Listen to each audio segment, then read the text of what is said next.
This is how to do a service on a Jeep. Okay, so you're gonna start by checking your fluids. For your back here, we got the oil dipstick. You can see this one's had a recent change. You're right at the full line there. So obviously this one doesn't need it, but when it's a dark color, you will need to change your oil.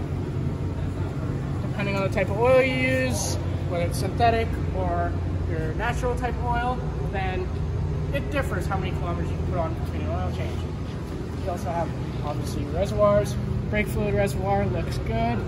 Coolant's right here, it's right on the full. Your power steering you have to remove. Most have dipsticks. And then you can just check your dipstick there. This fluid looks like it's a good level.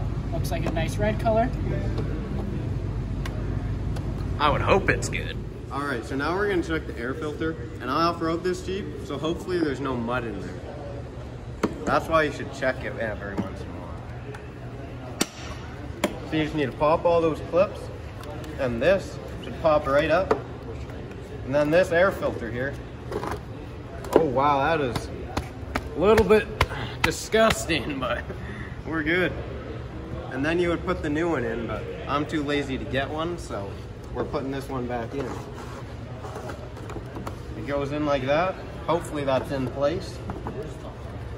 That looks in place. And then you put the clips back on. All right, so now we're gonna talk about draining your oil. So what a lot of people can do is remove this fill cap just so it has some breathing. You gotta push down on it.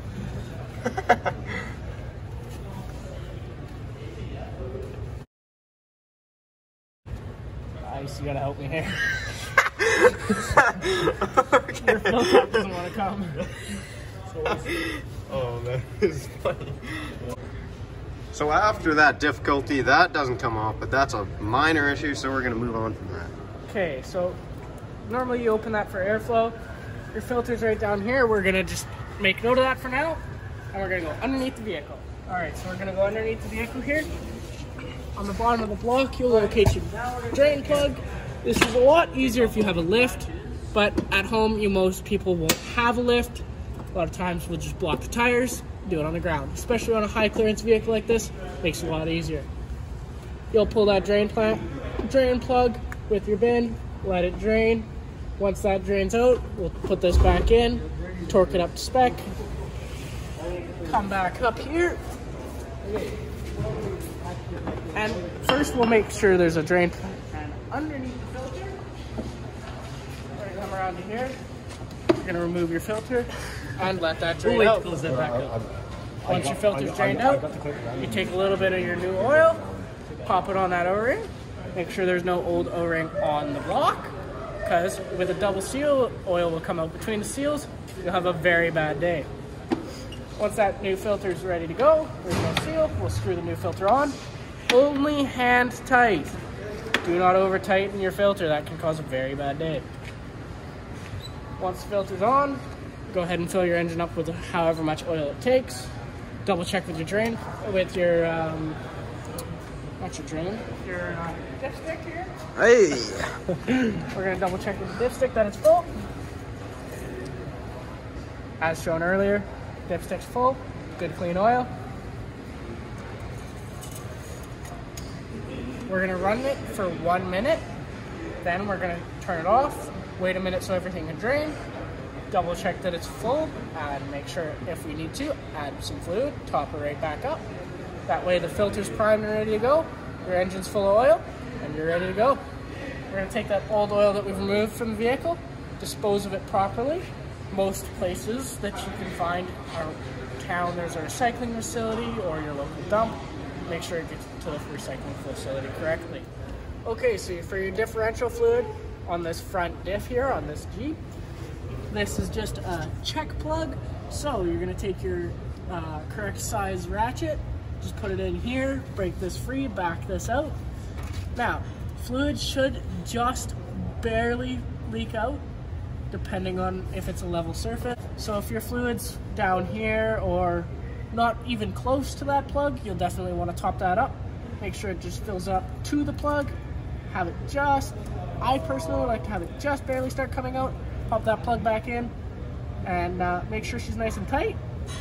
I'm sure there's a torque spec that you can probably find online for it. Make it up to torque spec, and there you go. Yep. For your rear differential on this vehicle, it'll be the same way as your front. Wait, it's Gagey.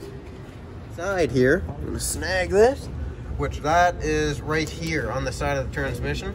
This is your, don't look like it's leaking. Oh boy, man.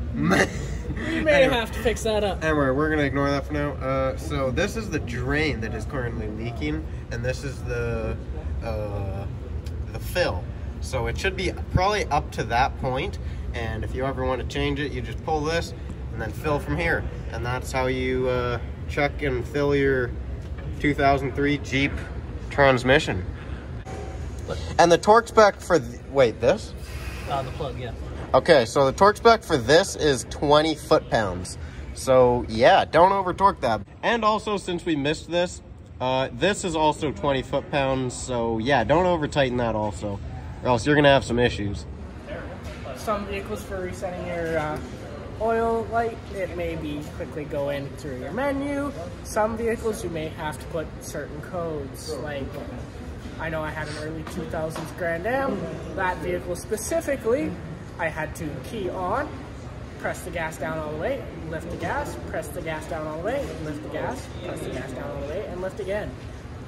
Different vehicles will have different little secret tricks or just a menu. You'll have to look up for your specific vehicle, but it does vary. So this Jeep takes 5W30 oil type, and it's just a regular threaded on oil filter.